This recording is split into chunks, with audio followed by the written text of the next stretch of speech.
Amazon union founder Christian Smalls has been making the media appearances rounds following his successful unionization push in a warehouse in Staten Island.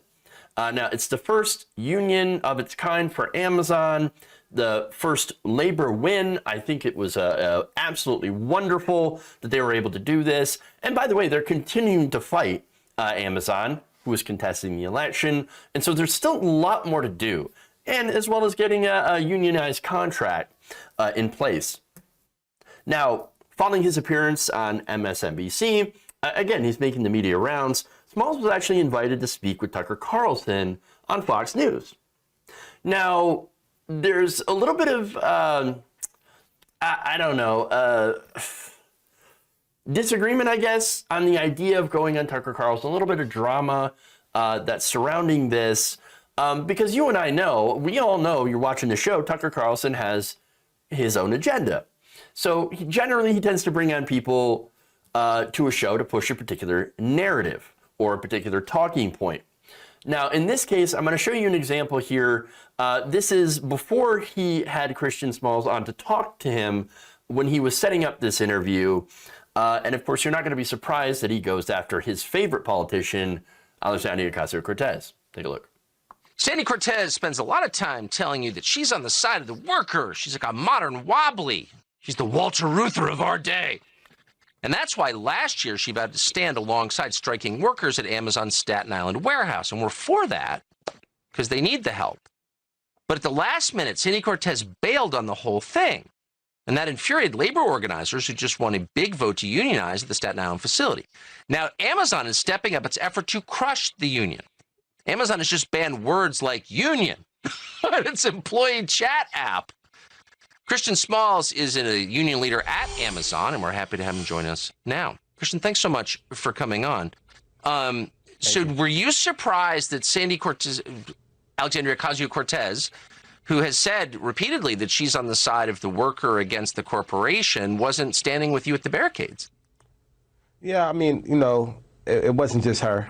It was all of them pretty much, you know. It's not fair. You know, yeah. I don't want it to make it just between us and AOC because, you know, a lot of them didn't show up. And, you know, once again, we have no ill will against them. We know that whether they showed up or not, they didn't make or break our election. We just had to continue to organize.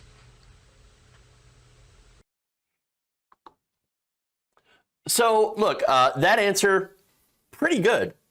And look, Tucker Carlson, he's trying to throw out that bait. It's like, Sandy Cortez, Alexandria Ocasio-Cortez didn't show up. And he's like, well, yeah, but nobody showed up. You know, and by the way, we didn't need them. Would have been nice to have them, but we didn't need them. That's our moment.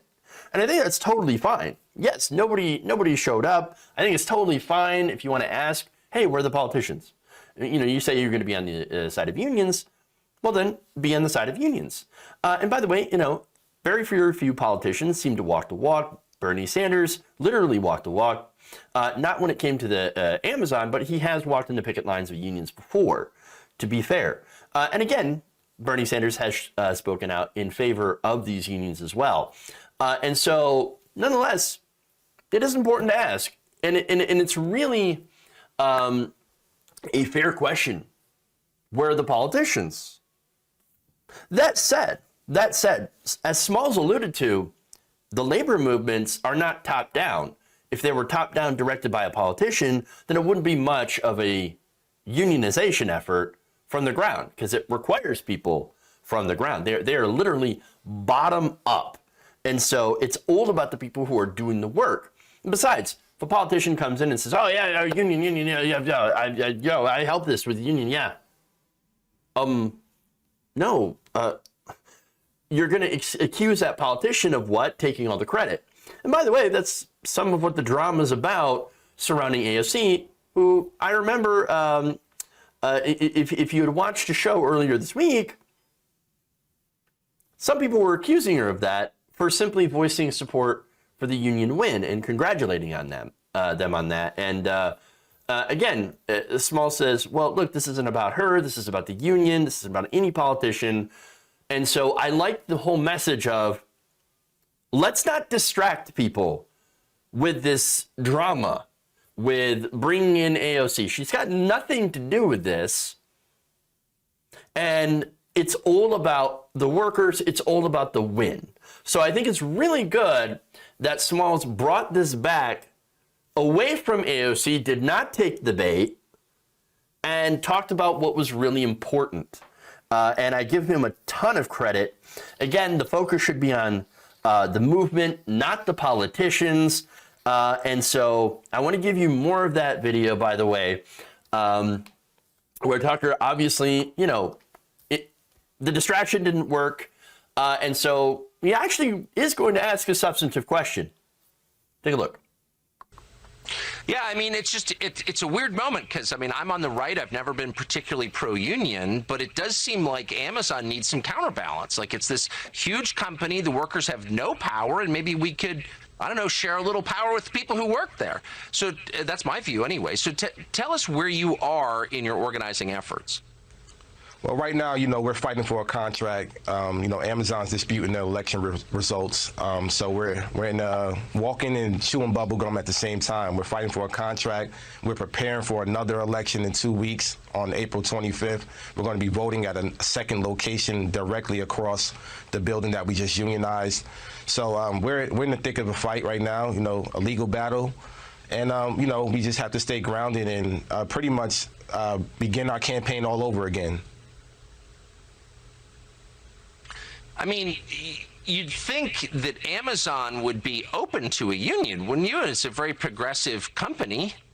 Why do you think they're trying to thwart you from organizing? Amazon hasn't been unionized in this country since the beginning of its existence, and they're very anti-union. You know, Yeah. they created a system that hires and fires people.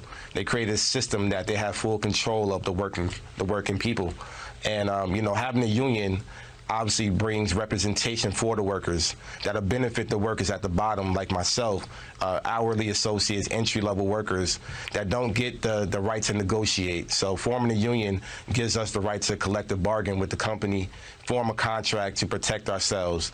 So that's exactly what we're trying to do with the Amazon Labor Union. We're hoping that we'll be a catalyst for something that'll take place nationwide. Well, I certainly am rooting for you. I mean, maybe if they throw some more woke slogans at you, you'll forget you can't feed your family. I'm sorry, what the fuck was that laugh? Right at the end. I mean, he couldn't help himself, right? Oh, yeah, let's throw some woke slogans at you. Yeah. Okay, yeah, no. That was super bizarre. But as far as Smalls is concerned, no, he did a fantastic job. That was great. He explained his position perfectly and what they're planning on doing and why a union is necessary. So that's fantastic. Now, that said, Tucker Carlson, well, he already admitted, oh yeah, I'm not exactly pro-union. No, he's incredibly anti-union. He's anti-union and anti-labor, and yet pretends to be pro-labor and pro-worker. See, understand that that's Tucker Carlson's stick, right? But the fact that he pretends to be in favor, that's important. Because remember, not all union members and workers are leftists. Now, I think that should be fairly obvious. However, I mean, look, let me give you an example, okay? John Deere strikers. Now, I covered the John Deere strikers. I thought that was fantastic. And you know what? A lot of them were Republicans.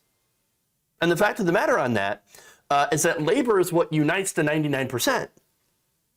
I love those strikers at John Deere, the concrete workers that were on strike in Seattle, who are continuing to negotiate in order to form a stronger contract, Kellogg's workers, Starbucks workers, the average working class people who deserve representation.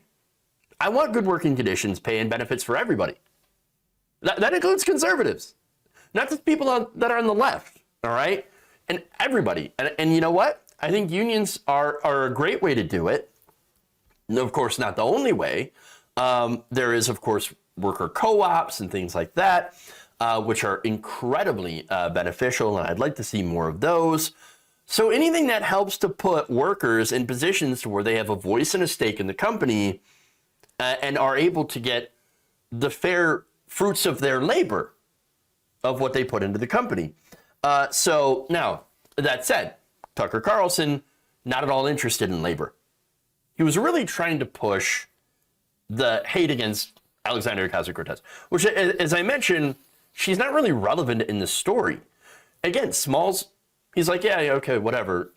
Don't really care. I don't hold any ill will. That's not important. She is not important here. Instead, he took the opportunity, and I give him, again, tons and tons of credit for this one. He used Tucker Carlson's platform to spread a pro-worker, pro-union message. And even got Tucker, whether or not he's lying, he probably is, to say pro-worker things like, oh, I'm not exactly a union guy, but I do think that the workers should have, at Amazon, should have a little bit more of a voice. Yes, I agree with you. I do. Again, we know you're not being honest about it, but you said it, and I think that's important. That's really valuable because that's millions of people that have just seen that message. Now, last point. Amazon, not progressive. Look, obviously companies don't have a political ideology themselves. What they have is a fiduciary responsibility to do what? Well, maximize profit for their shareholders. Amazon crushes unions because they want to exploit workers. There's nothing progressive about exploitation. No, what Tucker Carlson's talking about, by the way, when he did that stupid, weird laugh, is he was talking about woke capitalism. Now, that's where companies will say things like, oh, Black Lives Matter, and we love LGBTQ people. And then they give to politicians that will criminalize protest, that will fight against voting rights, and will do anti-gay legislation. Those politicians almost always happen to be Republicans. So let me just point that out, okay? And by the way, Tucker Carlson himself has done numerous anti-LGBTQ segments. And so, I mean, there's that. So again, rainbow or woke capitalism, whatever you want to call it, guess what? That infuriates people on the left as well. We despise that because it's, number one, it's insulting. And number two, it's just lying and using the community that leftists, we care for, we love, just using them cynically for a buck. And so, yes, obviously we hate that. So now, I think this is, look, I've never had a problem with progressives going on Tucker Carlson. I've always said that if you're going to do that, don't fall for the bait and actually go and talk about substantive issues. Again, you don't have to go in there and agree with Tucker Carlson. No, the whole point is to get Tucker Carlson and more importantly, his audience to agree with leftist positions. That might make just some of his followers to think, oh, unions, turns out, not so bad.